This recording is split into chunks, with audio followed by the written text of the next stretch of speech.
ইনকিলাব মঞ্চের আহ্বায়ক শরীফ ওসমান বিন হাদির ওপর হামলার ঘটনা এখন টক অব দ্য কান্ট্রি। হাদি গুলিবিদ্ধ হওয়ার একদিন পর সন্দেহভাজন একজনকে শনাক্ত করেছে পুলিশ। বলা হচ্ছে ওই ব্যক্তির নাম ফয়সাল করিম মাসুদ ওরফে দাউদ খান। গুলি করার সিসিটিভির ফুটেজ এবং হাদির প্রচারণায় ছদ্মবেশে অংশ নেয়ার ছবি নিয়ে নানা মাধ্যমে চলছে চুলচেরা বিশ্লেষণ। কে এই দাউদ খান, কি বা তার আসল পরিচয়?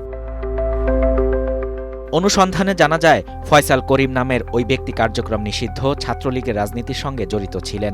2019 সালের 11 মে ঘোষিত কেন্দ্রীয় ছাত্রলীগের পূর্ণাঙ্গ কমিটিতে তিনি সদস্য হয়েছিলেন। পেশাদারদের যোগাযোগ মাধ্যম লিঙ্কডইনে ফয়সাল করিমের নামে একটি প্রোফাইল আছে।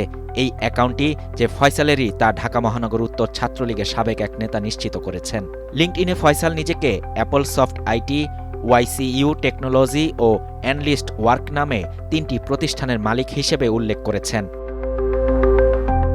2018 সালে একাদশ জাতীয় সংসদ নির্বাচনে আসনভিত্তিক নির্বাচন পরিচালনা ও সমন্বয়ক কমিটি করেছিল কেন্দ্রীয় ছাত্রলীগ।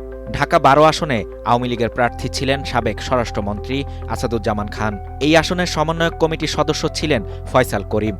এদিকে জুলাই গণ অভ্যুত্থানের পর গত বছরের 28 অক্টোবর ঢাকার আদাবরের বাইতুল আমান হাউজিং সোসাইটি এলাকায় ব্রিটিশ কলাম্বিয়া স্কুলের 4র্থ তলায় অফিসে অস্ত্রের মুখে 17 লাখ টাকা লুটের ঘটনা ঘটে।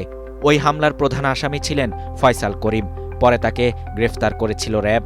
ওই হামলায় গত 16 ফেব্রুয়ারি হাইকোর্ট থেকে জামিন পান ফয়সাল করিম। জামিনে থাকা অবস্থায় এবার তার বিরুদ্ধে ওসমান হাদিকে গুলি করার অভিযোগ এলো। এরকম লুটের ঘটনায় 2টি অস্ত্রসহ গ্রেফতার হওয়া ব্যক্তি এত অল্প সময়ের মধ্যে কিভাবে জামিন পেলেন তা নিয়ে এখন প্রশ্ন তৈরি হয়েছে। এ নিয়ে এখন সামাজিক যোগাযোগ মাধ্যম সহ বিভিন্ন জায়গায় আলোচনা সমালোচনা চলছে।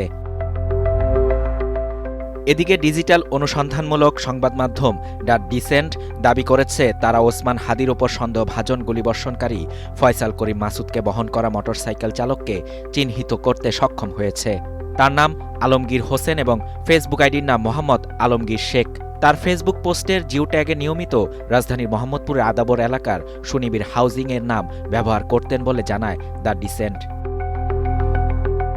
তাদের দাবি, আলমগীর হোসেনের ফেসবুক প্রোফাইলে পোস্ট করা বেশ কিছু ছবির সাথে হাদির গণসংযোগের সময় গত 5 ও 12 ডিসেম্বর তোলা আলমগীর ও তার সঙ্গীদের কয়েকটি ছবি তুলনামূলক বিশ্লেষণ করে তার পরিচয় নিশ্চিত হওয়া গেছে। দ্য ডিসেন্ট বলছে, বাইক চালকের চেহারা দৃশ্যমান না থাকলেও তার শারীরিক গড়ন, গায়ের রং, উচ্চতা, চুলের কাটিং, একপাশে চোখের ভ্রু, হাতের গড়ন ইত্যাদি মিলে যায় আলমগীরের সাথে। শাহরিয়ার শাফাত, বাংলা নিউজ 24।